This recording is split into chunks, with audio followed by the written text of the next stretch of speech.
नमस्कार, स्वागत है आपका और आप देख रहे हैं अपने यूट्यूब चैनल रीमेक इट बात। बिहार के विद्यालय में समग्र शिक्षा अभियान के कंपोजिट ग्रांट के पैसे किस मद में खर्च किए जाएंगे, इसको लेकर अलग-अलग भ्रम है। और भ्रम की स्थिति इसलिए है कि जो 2023 में एक पत्र आया था और उस पत्र को अगर देखा जाए, जो आपके पत्र सामने है, मैं इसका पत्रांक आपको बता देता हूँ। इसके माध्यम से कुछ अलग गाइडलाइन दिए गए थे, फिर क्रमशः बाद में अलग पत्र आया और वहाँ कुछ और गाइडलाइन आ गए, जिससे संबंधित लोगों में भ्रम की स्थिति बनी हुई है। और समग्र शिक्षा के अभियान के तहत जो पैसे आ रहे हैं, ये 20/7/2023 को जो अपर मुख्य सचिव के पाठक थे, उनके माध्यम से जो आपको पत्र जारी किया गया था, उस पत्र के माध्यम से अलग व्यवस्था बनाई गई और समग्र शिक्षा के तहत आने वाले रुपयों का खर्च किस मद में हो, इसमें थोड़ा कन्फ्यूजन है। लोग कहते हैं कि इससे रंगाई पुताई करें कि ना करें या ना करें, क्योंकि अलग-अलग पत्र में अलग-अलग हिसाब है। तो आइए इस वीडियो के माध्यम से हम जानते हैं कि कैसे चीज़ों को किया जा सकता है, कितना पैसा आता है और कैसे इसका कहाँ खर्च किया जाता है। वीडियो को अंत तक देखिएगा, क्योंकि जो नया अपडेटेड पत्र है, जो 23 का भी जो दिखा रहा हूँ, फिर उसके बाद जो नया अपडेटेड पत्र है वो क्या कहता है। अगर खातों को देखा जाए, वीडियो को शुरू करते हैं और आपको बताते हैं उन सारी चीज़ों को। तो वीडियो को अगर पहली बार देख रहे हैं, चैनल पे नए हैं, तो चैनल को सब्सक्राइब कीजिए, क्योंकि आपके काम का चैनल है और आपके काम के इन्फॉर्मेटिव वीडियो आप तक मैं लेके आता रहता हूँ। जैसे हम जानते हैं कि विद्यालयों में अलग-अलग आपको प्रकार के खाते होते हैं। अगर प्राथमिक और मध्य विद्यालय में देखा जाए तो समग्र शिक्षा का बैंक खाता होता है, एमडीएम का खाता है और बिहार का खाता है। आपको बिहार का खाता यूँ मतलब जीओबी का खाता, गवर्नमेंट ऑफ बिहार का। तो समग्र शिक्षा अभियान के तहत बैंक खाते की जानकारी हम इसके माध्यम से हम आप तक पहुँचाने जा रहे हैं। और समग्र शिक्षा अभियान का खाता ना कि आपको प्राथमिक और मध्य विद्यालय में, अपितु माध्यमिक और उच्च माध्यमिक विद्यालय में होता है। जैसे प्राथमिक और मध्य विद्यालय में 3 प्रकार के खाते होते हैं, तो माध्यमिक और उच्च माध्यमिक विद्यालयों में प्राथमिक और मध्य विद्यालय के अपेक्षाकृत यहाँ 4 खाते होते हैं। यहाँ समग्र शिक्षा बैंक खाता, बिहार सरकार बैंक खाता, विकास कोष हेतु बैंक खाता और छात्र हेतु बैंक आपको खाता होता है। हमें यहाँ बात करना है इस वीडियो के माध्यम से समग्र शिक्षा वाले कंडीशन में, क्योंकि मैं इन सब चीज़ों को इसलिए बताता चाहता हूँ कि मैं वीडियो में हर चीज़ को एक्सप्लोर करके चलता हूँ कि कोई कन्फ्यूजन आपको नहीं रहे। अब यहाँ समग्र शिक्षा बैंक खाता है, इसके बारे में जो ये 2023 में आदरणीय जो के पाठक थे, अपर मुख्य सचिव, उन्होंने जो पत्र निकाल के क्या कहा था, तो देखिए, पहले में क्रम संख्या है, दूसरे में खाते का नाम है, तीसरे कॉलम में खाते में उपलब्ध राशि से क्या-क्या कार्य कराया जा सकता है और आगे है खाते का संचालन किस प्रकार किया जाएगा। चलिए इसको तो हम बाद में बात करते हैं कि किस प्रकार किया जाएगा, पहले जानते हैं कि इससे होगा क्या-क्या। अब देखिए, यह खाता दोनों ही प्रकार के विद्यालयों में यथा प्रारंभिक या माध्यमिक में होता है। इस खाते के मुख्य 3 मद हैं। अब क्या है पहला, अब देखिए समग्र ये वाला जो खाता है, समग्र विद्यालय अनुदान, इसमें इसे पढ़ते हैं थोड़ा। इसे कंपोजिट ग्रांट के रूप में जाना जाता है। इस मद में अधिकतम 10,000 से लेकर 1 लाख की रुपए आती है। चूंकि राशि कम है, अतः इसे बहुत सावधानी से खर्च करना है। इस मद से आप कोई बड़ा निर्माण कार्य अथवा विद्यालय भवन की रंगाई पुताई आदि नहीं कराएंगे। यही एक सबसे बड़ा कंफ्यूजन बना के रखता है। यहाँ कहा जाता है कि निर्माण कार्य नहीं कराएंगे, रंगाई पुताई आदि नहीं कराएंगे। अतः सुझाव दिया जाता है तो इस मद से केवल आप स्कूल के पठन पाठन की सामग्री यथा चौक, चलिए आगे देखते हैं और पेज को थोड़ा नीचे करते हैं। यथा चौक, ध्यान रखिएगा 3 मदों में जाते हैं, चौक, बल्ब, पंखा, डस्टर इत्यादि आप का भुगतान करें। साथ ही शौचालय की साफ सफाई प्रतिदिन कराने हेतु स्वीपर की भुगतान भी इस राशि से की जाए। यहाँ ध्यान रखिएगा, यहाँ कहा गया कि स्वीपर का भुगतान भी आप इससे करेंगे। हाँ, इस खाते का दूसरा अंश है निर्माण कार्य। इससे आप भवन के निर्माण, भवन की मरम्मति, शौचालय निर्माण, शौचालय की मरम्मति, पेयजल, नल जल की व्यवस्था अथवा नए चापाकल लगवाने अथवा इसके मरम्मति आदि का काम कर सकते हैं। बहुत सारे लोगों के दिमाग में ये चीजें पली पड़ी है। हम 2 चीज जान लिए, ऊपर जान लिए, एक 3 मद है, इसके 3 मद है, हमने ये जान लिया समग्र विद्यालय अनुदान वाला, ये समग्र शिक्षा खाता का ही जो पैसा आता है।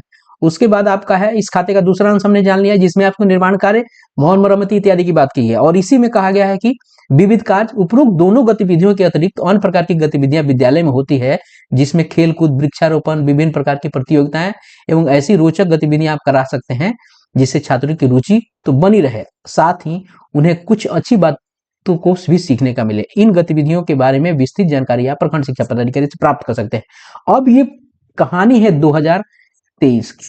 बाद में एक व्यवस्था और बनाई गई, जीओबी के माध्यम से हर विद्यालय में 50,000 का एक रिजर्व फंड बना दिया गया और रिजर्व फंड में बनाया गया और उसमें जो खर्च का हिसाब किताब बताया गया, जिसके लिए अलग से वीडियो बना दिया गया। तो इस पत्र के बाद फिर अलग मुख्य सचिव आए, उन्होंने एक अलग व्यवस्था बनाई, एक अलग रिजर्व फंड उन्होंने 50,000 का बना दिया कि 50,000 में अगर चीजें विद्यालयों में है उसमें कीजिए, और 50,000 घट जाता है तो फिर इसमें से आके जुड़ जाएगा। अब नया जो व्यवस्था है आपको ये समग्र शिक्षा यानी कंपोजिट ग्रांट को करने के लिए, उसको जानिए। 23 के पत्र से लेके लोग कंफ्यूज है, इसलिए मैं 23 का पत्र आपके सामने लेके आया। ये एक पत्र आया 15/11/2024 को, और ये जिला कार्यक्रम पदाधिकारी को लिखा गया था। जितने भी प्रारंभिक शिक्षा एवं सर्व शिक्षा अभियान के जो कार्यक्रम पदाधिकारी थे उनको लिखा गया, कंपोजिट ग्रांट को खर्च करने के बारे में बात की गई, और ये पत्र था 4304/15/11/2024 को। और इसमें कहा क्या गया, वो पत्र था 2023 का, जिसमें कुछ चीजों को मना किया गया था, और 50,000 जो अभी जीओबी के पैसे आ रहे हैं, इसमें जो चीजें खर्च की जाती हैं उसको वहां भी जोड़ा गया था। लेकिन अब चीजें बदल गई हैं, और इसमें कहा क्या गया है कि विषय क्या है इसका, वित्तीय वर्ष 24-25, ये पहले पुराना पत्र था। अब स्वीकृत समग्र विद्यालय अनुदान की राशि खर्च करने के संबंध में, अब चूंकि व्यवस्था बदल गई, क्या कैसे करना था, अब पहले की व्यवस्था में अब की व्यवस्था में आपको अंतर आया, और इसमें बताया गया कि स्कूल के समग्र शिक्षा का जो खर्च है उसको किस मद में किया जाएगा, इसके लिए यहाँ बात बताई गई। यहाँ कहा गया है कि समग्र के शिक्षा के अंतर्गत समग्र विद्यालय के अनुदान की खर्च करने के संबंध में विस्तृत मार्गदर्शन इस कार्यालय के पत्रांक बताया गया कि 10/1/2019, यहाँ पत्रांक का जिक्र है 256 के द्वारा पूर्व में दिया गया है। कालांतर में पत्रांक आपको यहाँ एक बताया गया कि 2020 में भी आया, फिर 2/2/2023 को भी पत्र आया। तो इन्हीं सब कई सारी बातों का यहाँ पत्रों का जिक्र किया गया है। पत्रांक 256 10/1/2019 की कंडिका 5 में उल्लिखित है कि समग्र विद्यालय अनुदान का उपयोग निम्न मदों में किया जाएगा। अब यहाँ मूल पत्र जो सबसे पहले हुआ करता था 256 2019 वाला, उसके कंडिका 5 में बताई गई थी कि किन किन चीजों में खर्च की जाएगी। तो अब यहाँ देखिए,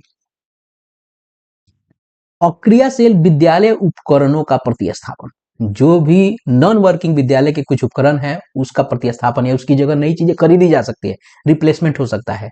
अन्य आवर्ती खर्चों यथा शिक्षण हेतु उपयोग की सामग्री, खेल की सामग्री, खेलों का उपकरण, प्रयोगशालाएं, बिजली शुल्क, इंटरनेट। अब इंटरनेट में आपका ये अब जुड़ जाएगा क्या चीज, आपके विद्यालयों में जो टैब मिले हैं उसके वो सारी चीजें जुड़ जाएंगी। जल, शिक्षण में सहायक सामग्री इत्यादि।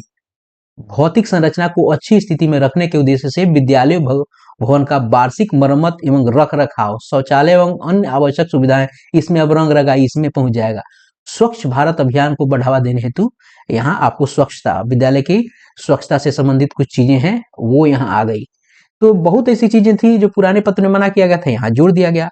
अब इन्हीं मदों में अब ये पैसे खर्च किए जाएंगे। उक्त के क्रम में अंकित करना है कि चूंकि राज्य निधि से माध्यमिक और उच्च माध्यमिक विद्यालयों में उपलब्ध छात्र कोष विकास कोष की राशि से कंडिका 3 के कार्यों को कराया जा रहा है, इसमें कंडिका 3 जो है जो माध्यमिक की बात की जा रही है कराया जा रहा है। अतः उक्त राशि के कम पड़ने की स्थिति में समग्र विद्यालय अनुदान यानी कंपोजिट स्कूल ग्रांट की राशि का उपयोग कंडिका 3 में अंकित कार्यों में किया जाए।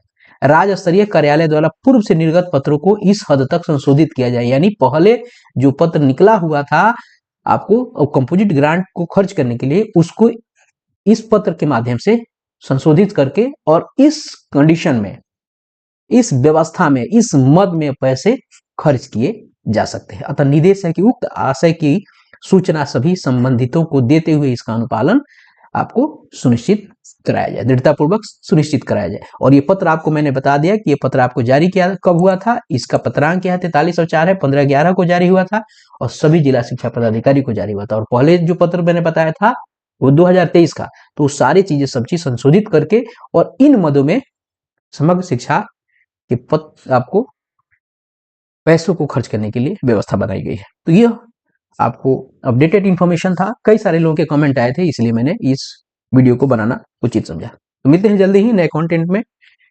साथ और इसी तरह की इंफॉर्मेटिव वीडियो के साथ। तब तक अपना ख्याल रखें। जय हिंद।